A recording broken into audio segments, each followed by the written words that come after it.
এইখিনি শিলবালি এইটো আমাৰ স্কুলৰ লাইব্ৰেৰী আৰু আমাৰ হেড মিস্ত্ৰী লাগি আছে জুন মইনা আৰু এটা হেড মিস্ত্ৰী আছে বিভাস দেউৰী আমি যে বেঞ্চ এখন বনাম প্লাষ্টিকৰ বটলেৰে তাৰ কাৰণে মছলা মিক্স কৰি আছে আৰু এটা আছে অবিনাশ যোগালী কলে গ'ল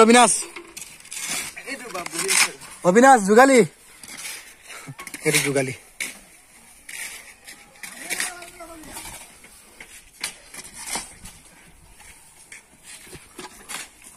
এইটো এটা যোগালী দুটা হেড মিস্ত্ৰী এটা যোগালী এয়া আমাৰ ষ্টুডেণ্ট হয় যোন মানে কোনো ক্লাছ 10 ন ক্লাছ 9 বিভাস 8 ক্লাছ 5 তাৰপা ক্লাছ 8 অবিনাশে কি হয় 7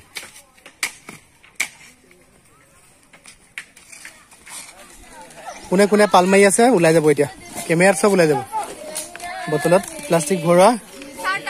এই পাল মাৰি আছে এজনী এনে বহি আছে কোনে কোনে পাল মাৰি আছে সব ওলাই যাব এতিয়া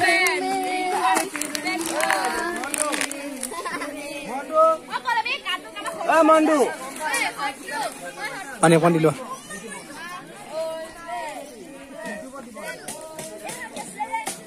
কিমান দীঘল হ'ব আৰু ন সি তাৰপৰা ইয়ালৈকে হ'ব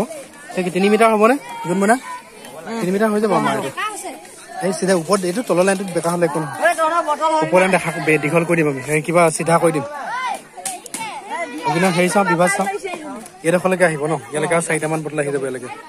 এইডোখৰলৈকে আহি যাব নগুচি কিবা চিধা কৰি দিম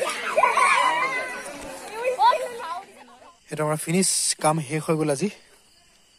3 মিটাৰৰ এখন বেঞ্চ বনালো আৰু বহলটো প্ৰায় 1.5 ফুট বহল 3 মিটাৰ দীঘল ওখটো প্ৰায় 1.5 ফুটে হ'ব শেষৰ সময়কণত আমাক আব্বাছ দাদাই আমাক হেল্প কৰিলে ইয়াতে আমাৰ মিস্ত্ৰী আছে স্কুলত বিদ্যাদা লিভিঙৰ আমাৰ এইটো জুইচ কৰ্নাৰ বুলি কয় জুইচ কৰ্নাৰত আমি দেখিছে এতিয়া ৰাতি কিমান টাইম হ'ল আমাৰ পিতাই 10টা বাজিলে বাকী সকল খাবলৈ গ'ল আমি কেণ্টিনত জাষ্ট ভাত খাই আহিলোঁ এইটো এনেকুৱা হ'ল এইটো ফ্ৰণ্ট ছাইডটো আৰু এইটো ছাইড ভিউ এইটো দীঘল দেখিছেনে বটলৰ হাফৰ পেলাই এনেকৈ উলিয়াই দিছোঁ আমি অকণমান দেখি ভাল লগাকৈ আৰু এইটো বেক ছাইডটো হাফ লিটাৰ দুটা বটল আমি দিছোঁ এফালৰ পৰা দুটা বটল অবিনাশ এনেকৈ মাৰি দিয়া বঢ়িয়া এফালৰ মাৰি দিয়া এইটো ফিনিচিং ন ফিনিচিং ছাইডটো মাৰি দিবা দেই এইটো মাৰিবৰ কাৰণে থৈছে তাৰমানে ন এইটো ফাইনেল টাচ মাৰি আছে আমাৰ অবিনাশ বৰা এই ছাইডটো মাৰি দিয়ে এইটো সেইফাল নালাগে সেই থাককে সেইটো অকণমান মানে কিবাকৈ থাকিলে ভালে লাগিব একদম পুৰা ফিনিচিং কৰা নাই অলপ ৰাখি দিছোঁ হেৰিকে দেখি ভাল লগাকৈ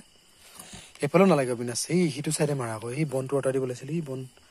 এই লাষ্টত আব্বাছ দাই হেৰি কৰোঁতে লাহেকৈ মছলা আহি যাব নহ'লে এইটো ফিনিচিং এই ছাইডটো মাৰি দিয়া আৰু সিফাল নালাগে এইটোৰ কাৰণে এইফালে এই ছাইডটো মাৰা ওপৰত আৰু মাৰি দিয়া অলপ জাৰুটোৰ পৰা বালিটো আঁতৰাই লোৱা এনেকৈ বাহিৰত জোকাৰি এনেকৈ বঢ়িয়া এতিয়া আকৌ মাৰি দিয়া এবাৰ এফালৰ মাৰি গ'লে হ'ল বেছি জোৰত নহয় আল ফুলে চ' এয়াই আছিল ইক' ব্ৰিক্সৰ দ্বাৰা নিৰ্মাণ কৰা এখন বেঞ্চ আপোনালোকে চেষ্টা কৰিব আৰু এই বটলবিলাকৰ ভিতৰত আপোনালোকে জানে যে এটা পানী বটলত হাফ লিটাৰ বটলত প্ৰায় 100টামানকৈ পলিথিন বেগ সোমায় যদি চিপছৰ পেকেট হয় বা চাৰ্ফৰ পেকেট হয় মই আগৰ ভিডিঅ'টো কৈছোঁতো কথাটো চ' এয়াই আছিল থেংক ইউ